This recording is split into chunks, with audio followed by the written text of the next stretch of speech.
If you want to see who liked your post on Bluesky, here's a step-by-step guide on how to do it. First of all, open up the Bluesky and make sure that you log in with your account. If you want to see someone else's likes on their post, go ahead and click their post, and you're gonna see the number of likes next to it.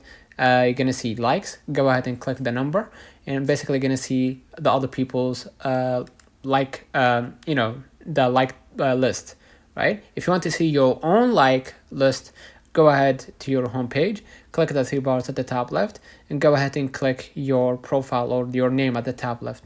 Okay, and then basically go ahead and click your post, and you're gonna see the number of likes, and then you're gonna see the like button or the number of likes. Click the number of likes, and then you're gonna be able to see who liked your post on Bluesky. So let's turn on the comments of this video helped you.